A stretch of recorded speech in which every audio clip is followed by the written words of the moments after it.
Olá, tudo bem? Prazer. Meu nome é Tuane, sou professora de yoga e eu quero que vocês se sintam muito bem-vindos, muito bem acolhidos aqui nessa conversa, onde a gente vai estar falando um pouquinho mais sobre o yoga, né? Dessa prática que tem sido tão difundida na modernidade aqui no Ocidente e tentar entender um pouquinho como que essa prática, que veio de uma cultura tão distante da nossa, tão diferente da nossa, uma prática que derivou há milhares de anos atrás, hoje faz tanto sentido na nossa civilização moderna, né? Então a gente vai falar sobre saúde, porém na visão milenar do yoga, né? E como que essa visão ela pode nos ajudar tanto no tratamento de algumas doenças, né, no processo da cura, mas principalmente na prevenção de diversos males, sejam eles fisiológicos, sejam eles psicológicos.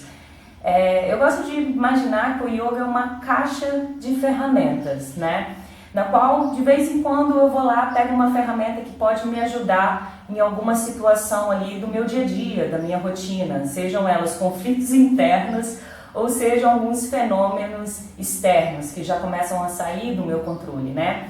Então, o meu objetivo, na verdade, não é falar sobre os benefícios da prática, porque isso a gente já está cansado de saber. É só jogar lá no Google que a gente vai encontrar todos esses benefícios.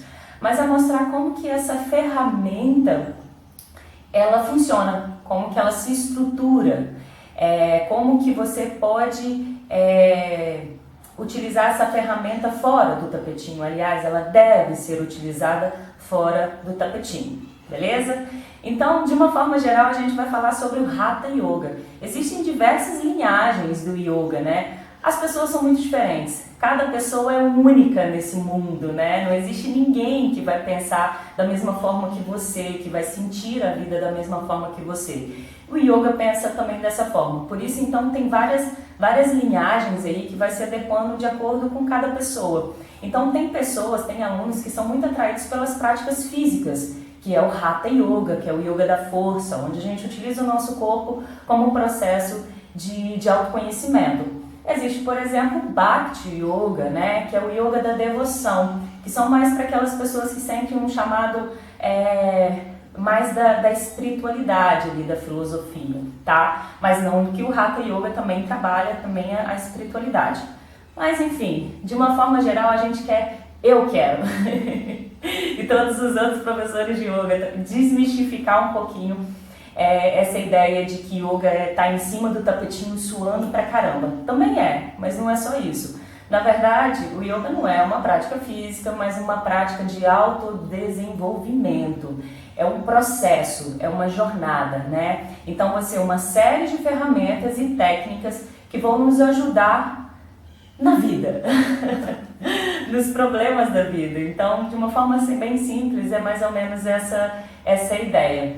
Então, para a gente entender o yoga, para a gente ter o olhar do yogi, né, sobre a saúde, sobre o ser humano, a gente tem que entender a visão do mundo na qual ele evoluiu. Técnicas de cura holísticas e integrais já eram amplamente utilizadas há 5.000, 7.000 anos atrás na filosofia védica, que é o berço do yoga, né? Porém, a filosofia, todo conhecimento de filosofia, psicologia, medicina e religião, eles eram entrelaçados, eles não eram divididos, né? E eles estavam entrelaçados dentro da própria estrutura de vida e sociedade védica. Então, a cultura do povo védico era uma cultura meditativa, que fazia práticas físicas, que tinha uma dieta moderada, era um estilo de vida completamente integrado com a natureza, né? Ou seja, realmente uma integração, uma comunhão muito forte da natureza. E foi só a partir mais ou menos do século II, aí, depois de Cristo, que todo esse conhecimento ele começou a ser sistematizado, né? Antigamente, há 5.000, 7.000 anos atrás, aí, nesse primeiro tratado do yoga, todo o conhecimento era passado oralmente, né? Eram mestres que passavam para os discípulos. E aí, quando começou a sistematizar, realmente começou a ter uma escrita desse conhecimento, a sociedade foi crescendo, foi ficando cada vez mais complexa e se viu nessa necessidade de sistematizar esse conhecimento para não se perder, né? Então foi criado um sistema feito por Patanjali, né? Que é uma série de aforismos, de máximas. São pequenas palavras, pequenas frases que representam muita coisa, né? Então, se uma pessoa leiga começar a ler os sutras de Patanjali, a pessoa não vai entender nada, porque realmente é algo muito profundo e você precisa de alguém para te guiar aí nesse conhecimento. Mas, de uma forma geral, nesses sutras, nesses aforismos, eles vão indicar as práticas e técnicas do Hatha Yoga. Então, Patanjali dividiu esse conhecimento em um processo, em 8 passos, para que você chegasse à iluminação. Então, na verdade, o yoga não são práticas físicas, práticas são uma das ferramentas dentro desse sistema filosófico, ok? Então, ele dividiu isso em 8 passos, é o que a gente chama de Ashtanga Yoga, Yoga dos 8 passos. E o Hatha Yoga, o Yoga da Força, está dentro desses 8 passos. Então, eu vou falar um pouquinho sobre eles de uma forma bem rápida, só para a gente entender como se estrutura e como isso se reflete depois nas nossas práticas físicas diárias aqui no Ocidente. Então, a gente vai ter os yamas, que são preceitos éticos, que são mandamentos morais, são igual os mandamentos mesmo, que é não matar, falar a verdade, não roubar. São algumas condutas éticas e morais na qual a gente tem que ter com o ambiente em que a gente vive, né? Tanto no mundo quanto com as pessoas também. Yamas, temos os niyamas, que são preceitos de autocontrole, né? Que é uma disciplina individual que deve ser adquirida, né? Então você percebe que os dois primeiros passos, yamas e niyamas, está relacionado a um aspecto moral e também de uma certa disciplina, começando a aprender a se disciplinar-se diante do mundo e diante de você mesmo. Depois, no terceiro passo, a gente encontra os asanas, que são as posturas que é onde se encontra o Hatha Yoga, que é super difundido aqui. Quarto passo, a gente vai ter os pranayamas, são as práticas de respiração, desde práticas muito simples até práticas muito complexas.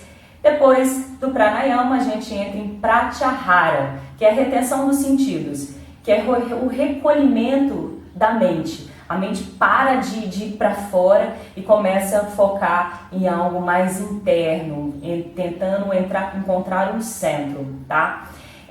Depois a gente tem também dharana, que são práticas de concentração, dhyana, que são estados meditativos. Aqui é menos prática, são menos técnicas.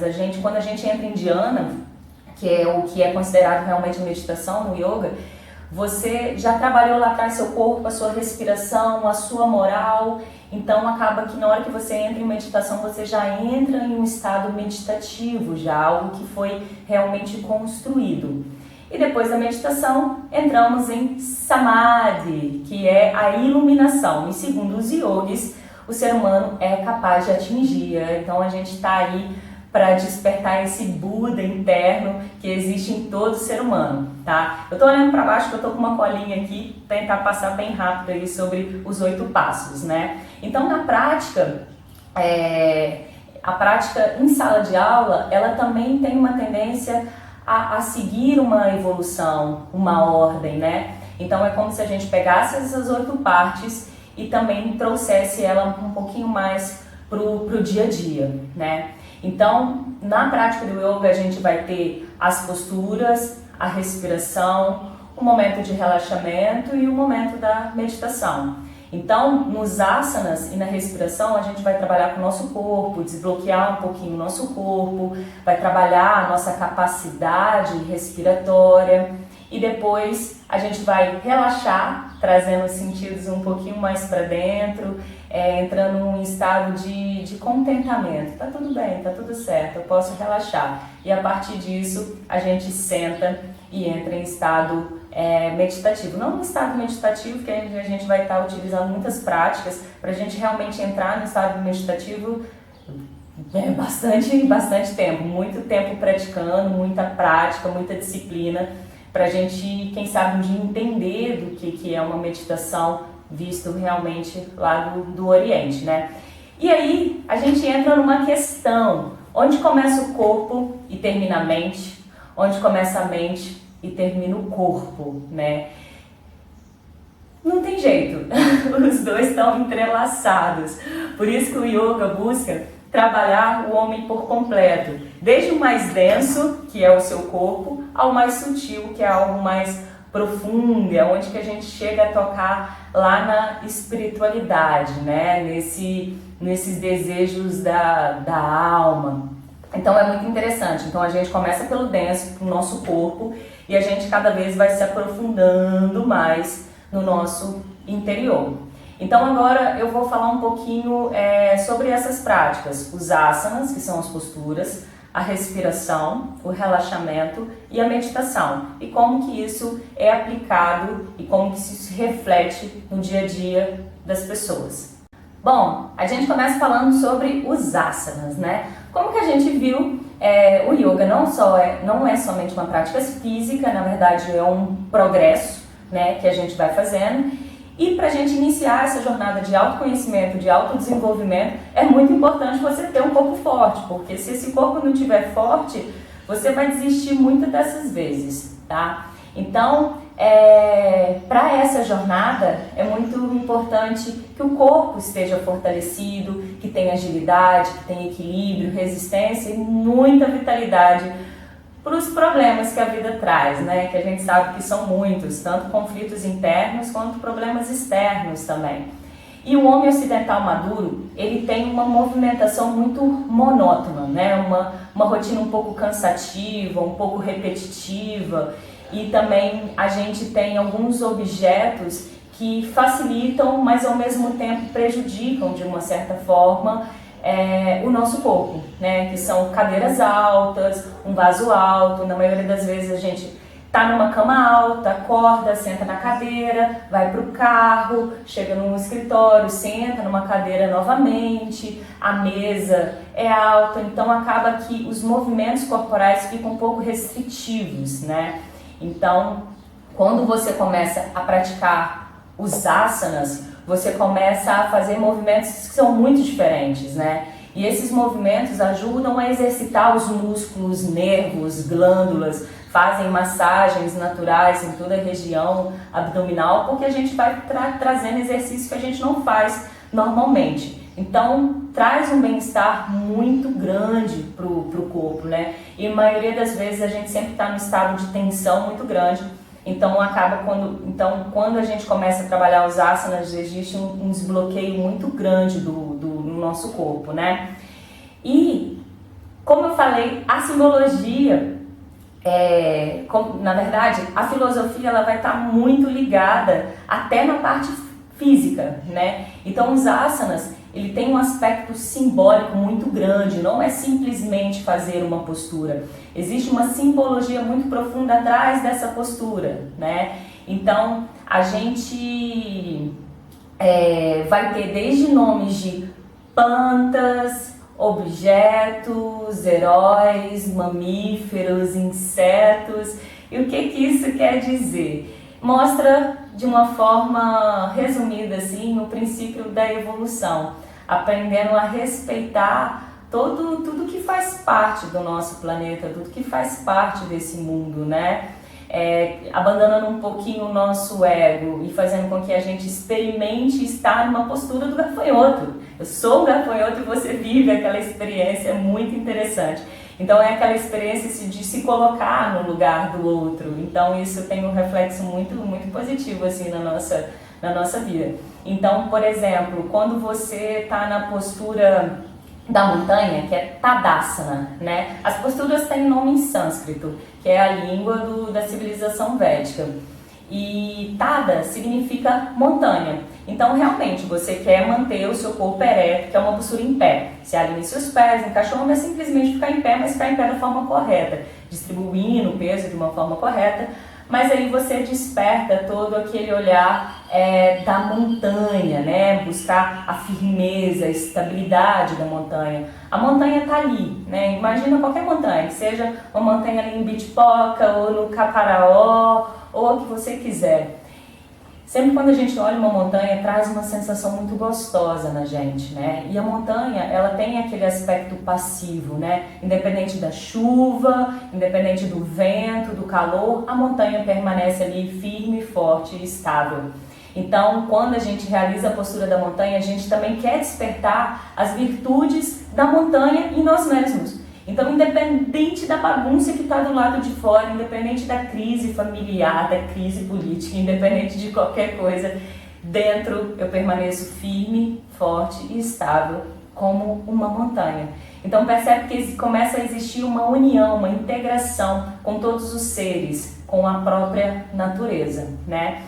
E acaba que é isso que vai se refletindo depois no dia a dia, né? Eu tenho muito casos de alunos, por exemplo, que falam assim: não, estava vivendo uma crise lá com a minha filha, enfim, mas eu sempre lembrava da montanha, de ficar firme, forte, estável, como uma montanha.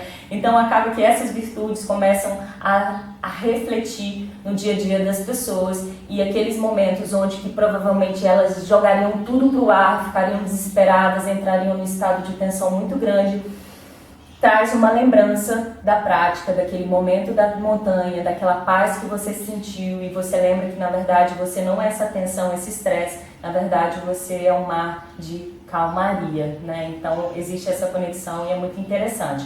Então os asanas, eles vão nos ajudar a desenvolver intimidade com o nosso corpo. A gente começa a entender o nosso corpo, sabe? Você sente quando acontece uma dor no joelho ou uma dor no estômago. Existe uma conexão, começa a criar uma conexão muito profunda com o nosso corpo, e isso é muito importante, tá?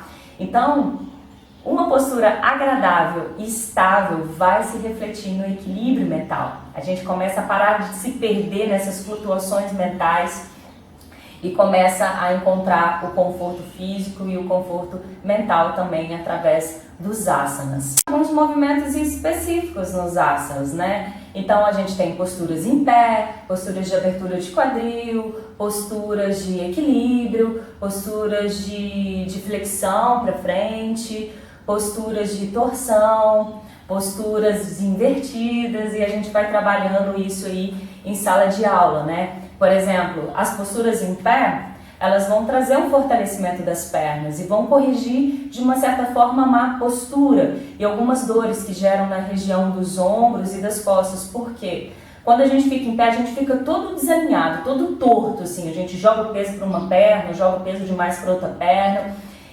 E nas posturas em pé a gente vai aprender a distribuir o nosso peso, a usar a nossa força com inteligência, sabe? Aprender a fortalecer as pernas, mas ao mesmo tempo eu relaxo os ombros. Eu não estou usando esses ombros, para que eu vou manter esses ombros ativados? Então existe um fortalecimento da perna, você começa a alinhar ali a sua postura, entender um pouco o seu corpo, até a forma da gente pisar no chão vai melhorar. Isso já tira um monte de problemas aí físicos, de má postura, né? E um efeito mental, quando você está fazendo posturas em pé, a mente fica firme também. O praticante ele fica ativo, atento, alerto. Então são posturas ótimas. Por exemplo, posturas de flexão para frente ou posturas de extensão para trás, né? Então quando a gente flexiona para frente, a gente tem um alongamento da musculatura das costas e também a gente tem uma contração da região abdominal, né? E isso ajuda a massagear um pouquinho e trazer até certo um alívio para a região, para os órgãos abdominais, fazendo com que eles funcionem melhor, né? Então, quando a gente faz flexões, por exemplo, a pinça, né? Que a gente estica as pernas e a gente vai lá na frente, a gente contrai aqui a região abdominal. Então, isso pode ajudar até mesmo na digestão, né? Então, é muito, muito interessante. Vou entrar aqui com vários benefícios, mas é só para a gente ter uma ideia, né? E é muito interessante também porque as posturas que fazem flexão para frente vai alongar nossas costas, levando luz para tudo aquilo que estava represado, tudo aquilo que estava no inconsciente. Então é mais ou menos esse reflexo mental.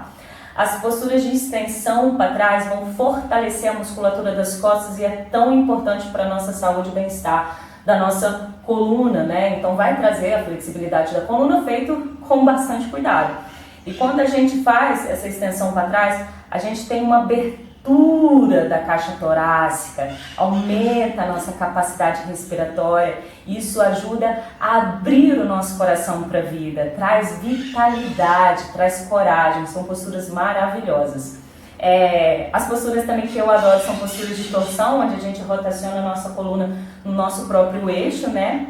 Então as torções são maravilhosas para a recuperação da má postura e da inércia da nossa coluna. Muitas vezes ela fica só para frente, né? Então você busca primeiro alongar, alinhar e depois torcer. Isso ajuda a criar um pouquinho de espaço entre as vértebras e traz mobilidade para a nossa coluna. E quando a gente aqui tá torcendo, você percebe que aqui os órgãos são estimulados, como o fígado, o rins, o pâncreas, né?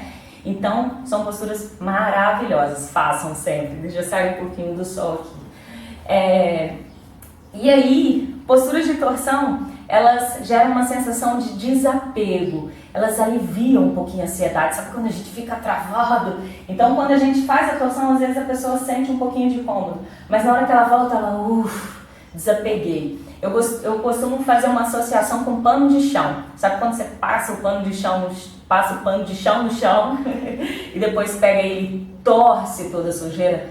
É mais ou menos isso que a gente está fazendo com a nossa coluna. A gente está torcendo tudo aquilo que não serve mais, tudo aquilo que estava pesado, tanto a nível psicológico, de pensamentos destrutivos, negativos, quanto a níveis fisiológicos também, de ganhar um pouquinho de espaço, de mobilidade, para que a gente consiga deixar a vida fluir de uma forma mais natural, né? E a gente tem também as invertidas, que é o sonho de todo praticante do yoga e que realmente quando a gente começa a trabalhar uma invertida, gera um mix de emoções diferentes, é muito gostoso, mas deve ser com muito cuidado, porque está muito relacionado ao medo, né? Porque a gente vai trabalhar o pescoço e no yoga o pescoço está relacionado ao medo, né? Então é uma prática bem devagarzinho e as posturas de invertidas, elas são muito legais porque existem praticantes que fazem na primeira prática, assim faz, mas tem outros que têm muita dificuldade. Eu tive muita dificuldade e eu falava assim, meu Deus, eu nunca vou conseguir fazer isso. E quando eu fiz, me deu uma sensação assim, uma coragem, uma força, eu falei assim, não, tem esperança na vida, sabe? É muito interessante. Então, eu gosto de pensar também na ampulheta, né? A gente está a vida inteira nessa posição, sofrendo esse efeito da gravidade, e isso afeta o nosso corpo, o nosso organismo. E você inverte, é como se você invertesse a sua ampulheta e começasse de novo, né? Então você inverte o seu corpo, então isso ajuda o sistema circulatório, nervoso, linfático, melhora todo o nosso metabolismo. E são posturas muito legais porque vão trabalhar alterações do padrão de comportamento, ou seja, você inverte o seu pensamento, você muda a sua percepção, você vê a vida assim, e depois você vê a vida completamente diferente. Aquilo gera um reflexo bem diferente assim, no seu corpo, é muito legal, tá? Mas sempre com muito cuidado, com muita prática. Isso é a última coisa que a gente faz, porque você precisa de fortalecimento abdominal, você precisa de consciência dos ombros, né? Então é muito devagar, muito gradual, mas é extremamente positivo. E aí acaba que você percebe que você ganha força e flexibilidade, uma certa agilidade no seu corpo, mas você também sente principalmente os aspectos mentais. Você lembra das posturas no seu dia a dia. E junto com os asanas, a gente trabalha a respiração, que é o pranayama, né? Então ele pode ser feito antes das práticas, pode ser feito depois da prática física ou junto. A gente tem diversas técnicas. Tem técnicas mais simples, as técnicas mais complexas de respiração. Eu não vou adentrar muito aqui, mas durante toda a prática do yoga a gente está trabalhando alguma técnica de respiração. E aqui é muito interessante, porque você começa a trabalhar o seu corpo, o que é mais denso para você, o que você conhece como você.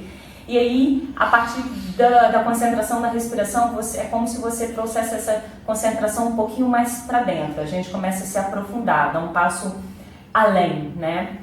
Então, como a gente não consegue dividir o corpo da mente, dentro da visão do yoga, a respiração ela funciona como uma ponte. É como se ela fizesse ela faz parte do corpo físico, mas ela também faz parte do corpo mental. Então ela é a ponte, é ela que vai unir corpo, mente aqui e agora. Por isso é tão importante a concentração na nossa respiração. Então aqui o nosso objeto do estudo não é mais o nosso corpo, mas o sistema respiratório, né? Aprofundando a nossa concentração em algo mais pontual no corpo, né? E é muito legal porque às vezes a gente respira muito pela boca, talvez é um hábito que você atingiu lá quando você era criança, seu nariz era muito entupido, ou você teve algum problema com obstrução ali das fossas nasais. Então, quando você começa a praticar o yoga, é muito importante você trabalhar a respiração nasal, que realmente é a certa, porque ela funciona ali como um filtro, né? E uma coisa muito legal da respiração é o seguinte, ela é um fato fisiológico, psicológico e prânico. Quando a gente fala de prana, a gente está falando de energia, de um campo energético, né? O prana é energia vital que se movimenta através da respiração. Faz até sentido, se a gente não respirar, não tem vida. Então, quando você respira, você tem uma boa capacidade pulmonar, e você respira bem, preenchendo todas as partes dos pulmões, você tem um pouco mais de vitalidade. Por isso que a gente fala que também é um fato prânico, pois traz vitalidade para o nosso corpo. Uma respiração completa, uma respiração profunda, traz vitalidade, beleza? É um fato fisiológico, né? E é muito legal porque esse processo fisiológico ele pode ser voluntário ou involuntário, e isso traz a gente novamente para a respiração como objeto de estudo, porque a gente pode deixar ela involuntária ou a gente pode parar essa respiração, reter pulmão vazio, reter o pulmão cheio, trazer um ritmo, mudar esse ritmo, começar de novo. Então é muito interessante porque é aí que surgem diversas técnicas de respiração. E cada pranayama, cada tipo de técnica pode trabalhar algum aspecto. Por exemplo, existe um tipo de respiração para você acalmar, existe um tipo de respiração para ativar, para trazer uma mente mais clara, mais ativa, existe respiração para trazer o equilíbrio do seu corpo, um equilíbrio energético. Então, é sempre essa ideia de você ter o seu sistema respiratório como objeto de estudo, tá? E também ele é um fato psicológico. Eu acho que todo mundo já percebeu, quando a gente está muito nervoso, está pé da vida, a respiração está muito acelerada, né?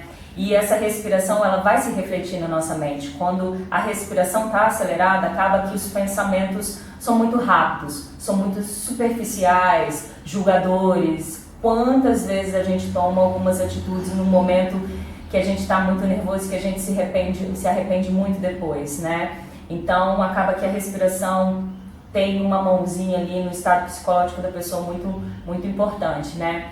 E quando a gente respira de uma forma tranquila, uma respiração profunda, ela traz pensamentos mais consistentes, menos julgadores, existe uma reflexão, existe um fogo de consciência, de intelecto, de discernimento. Então é muito interessante. Então, como ela pode ser voluntária, acaba que a gente trabalha uma respiração rápida, uma respiração profunda, e você depois consegue jogar isso para sua vida, sabe? Às vezes você está passando por um momento de muito estresse e você, aí você fala, não, volta para a respiração.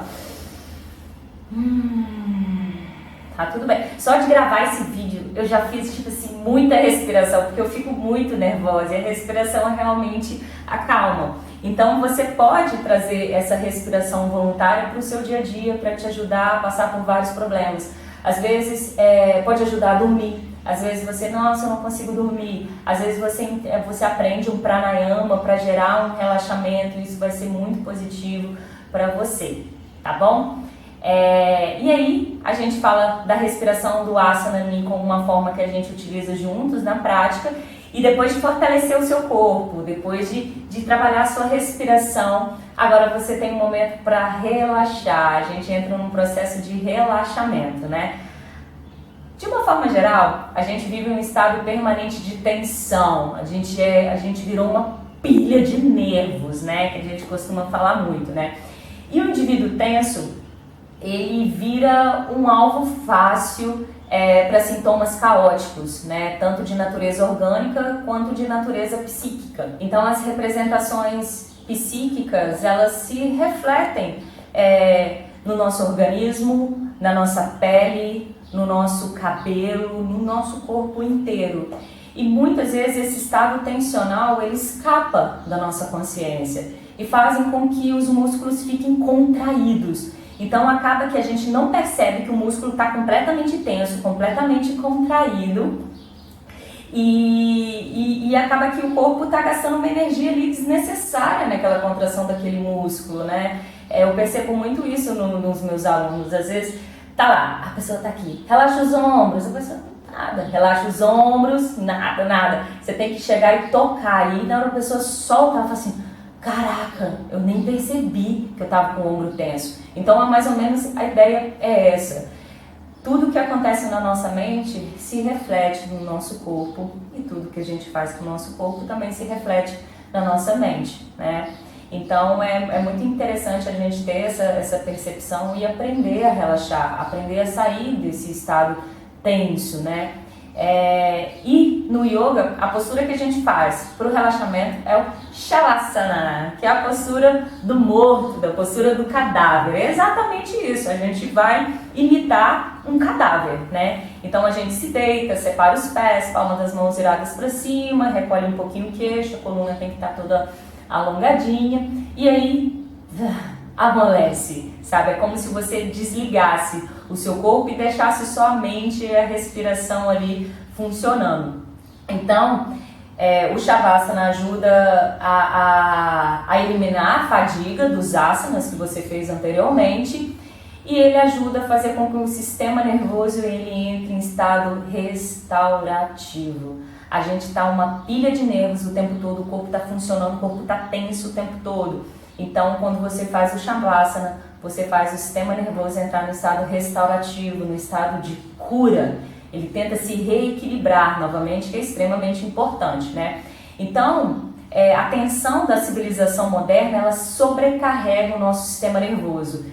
E o relaxamento pode ser, muitas das vezes, um antídoto, tá? Às vezes, um pequeno relaxamento de 15 minutinhos na prática de yoga é a mesma coisa de uma noite inteira de sono. Às vezes as pessoas chegam tão tensas na prática que na hora do relaxamento acabam dormindo. Ela fala assim, meu Deus, não sei nem como que eu dormi. Mas é porque existe um progresso. Você trabalha o seu corpo, libera toda a tensão do seu corpo, trabalha a sua respiração, começa a ter um pouquinho um controle ali dos seus aspectos emocionais através da respiração. E na hora do relaxamento você sente que você merece aquele momento de pausa. Então isso se reflete também em uma boa noite de sono. Você aprende a ter algumas ferramentas que podem te ajudar a conduzir uma boa noite de sono. E agora a gente entra na meditação. Assim como os 8 passos, a gente se percebe que também em sala de aula, asanas, respiração e relaxamento são pré-requisito para meditação, tá?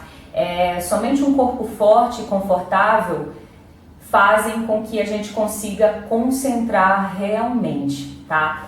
Então, trabalhamos o corpo, trabalhamos a respiração, trabalhamos um pouquinho o relaxamento, liberamos toda aquela tensão que ficou acumulada no nosso corpo, toda aquela preocupação, toda aquela ansiedade, ela diminui um pouquinho durante os asanas e respiração e afim. E no momento que a gente chega na meditação, é o momento que a gente começa a fazer um trabalho em profundidade. A gente começa a realmente trabalhar as nossas emoções. A gente, voltando um pouquinho aqui e saindo até, mas é só para exemplificar, a gente sabe que a meditação faz muito bem. Hoje a gente tem vários trabalhos científicos aí comprovando vários benefícios da meditação. Mas é o que eu volto naquele pensamento lá do início da nossa palestra. A meditação é uma prática muito fácil para os orientais.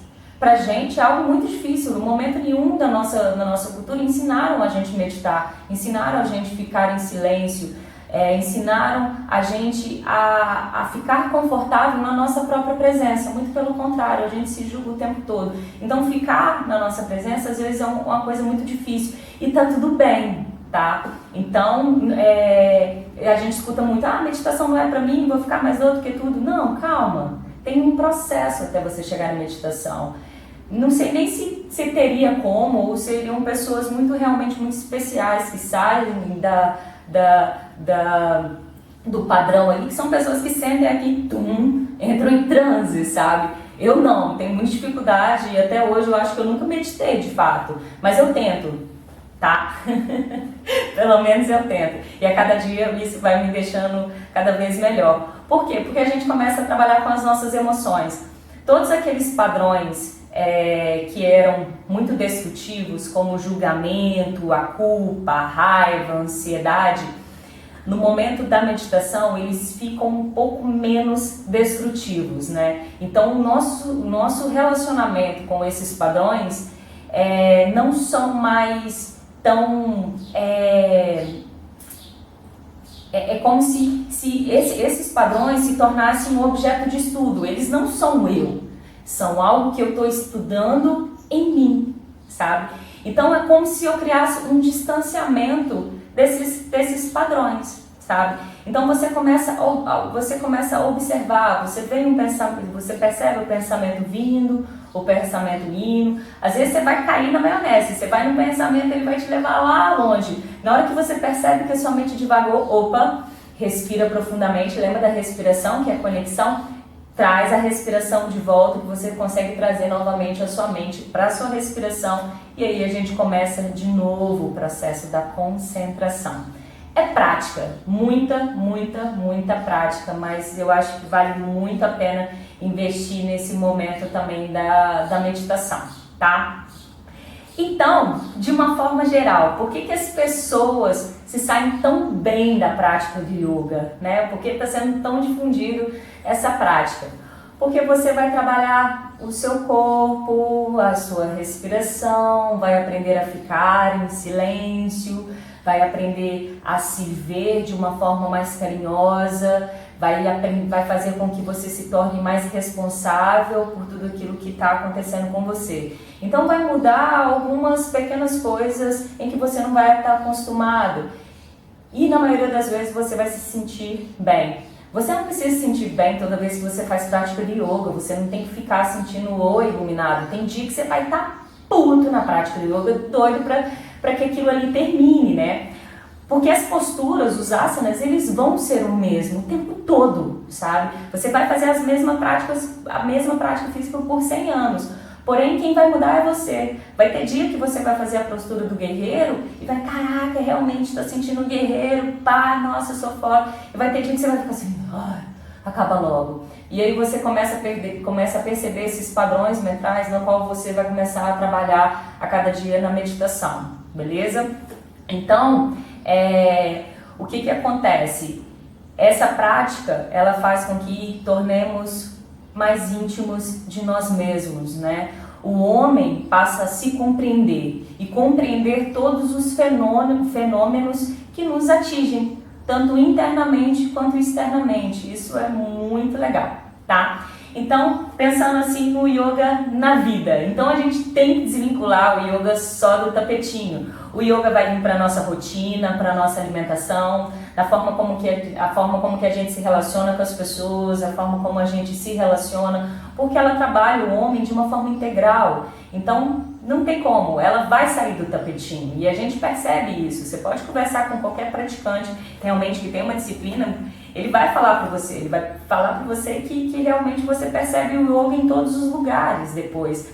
A prática, o tapete, é o momento que você afina as suas ferramentas. Você afina o seu corpo, afina a sua percepção, afina a sua concentração, para que você consiga lidar melhor com os obstáculos da vida, né? Então, a gente realmente tem que desvincular o yoga do tapetinho, né? Então, deve ser uma disciplina fora da sala de aula. Bom, a gente já viu algumas ferramentas do yoga. A gente já foi lá no Oriente e voltou. E agora a gente pensa, beleza, mas como que o yoga pode ajudar na nossa medicina ocidental, né? Como eu disse, yoga não é só uma prática física, na verdade é uma jornada, né? É um programa completo de saúde e bem-estar. Então, o yoga, ele faz com que o paciente ele participe da cura dele. Ele busca reconhecer e compreender todas as causas do seu desequilíbrio. Então, o paciente ele se torna mais ativo. Ele sai daquele estado passivo de deixar a vida me levar, eu não sou responsável por aquilo que acontece com o meu corpo, né? Ele se preocupa sim com a sua rotina, com a sua alimentação, com os seus relacionamentos, a que pé que está o seu estado emocional, e ele percebe que isso tudo influencia na saúde dele. Então ele se preocupa, ele participa da sua cura, né? Então ele deixa de ser passivo e se torna ativo, né? Ele traz, o yoga ajuda a trazer o paciente para o centro. Então ele cria um diálogo um pouco diferente entre paciente e médico. O diálogo não é só do médico para o paciente, como o médico como o conhecedor de toda a sabedoria, aquele diálogo um pouco autoritário. Acaba que cria um diálogo científico, porém social, um diálogo mais amoroso, mais humano entre médico e paciente. O yoga, ele busca o resultado a longo prazo, não a curto prazo. Estou com dor de barriga, toma esse remédio que vai ficar tudo bem. Não, pera, o que causou essa dor de barriga? Será que foi minha alimentação? O que será que pode ter sido? Então ele pensa a longo prazo, não a curto prazo. Isso é muito bacana para o diálogo com o próprio paciente. Então as pessoas procuram yoga para qualquer coisa. Tô com dor na coluna, preciso me acalmar, preciso relaxar, não estou me sentindo bem, não importa, façam yoga, tá? Isso vai ser muito bom para você e para a humanidade, beleza? Eu acho que é mais ou menos isso. Tentar passar um pouquinho do que eu tenho vivido, do que eu aprendi. O yoga foi realmente muito importante na minha vida e tenho certeza absoluta que o yoga pode acrescentar muito na vida de vocês e na vida de seus pacientes, tá? Tive vários alunos que passaram por situações assim muito difíceis, de cirurgia, de câncer, e que elas vinham até mim e falavam: Tuane, não sei, se não fosse o yoga, eu não sei como que eu lidaria com aquela situação. Se não fosse a respiração, eu não sei como que eu lidaria com aquele momento. Então eu acho que pode ser muito útil, e principalmente esse diálogo gostoso entre médico e paciente. No mais, eu acho que é isso. Até a próxima. Muito obrigada por estar até agora aqui me escutando, beleza? Beijo grande no coração. Até!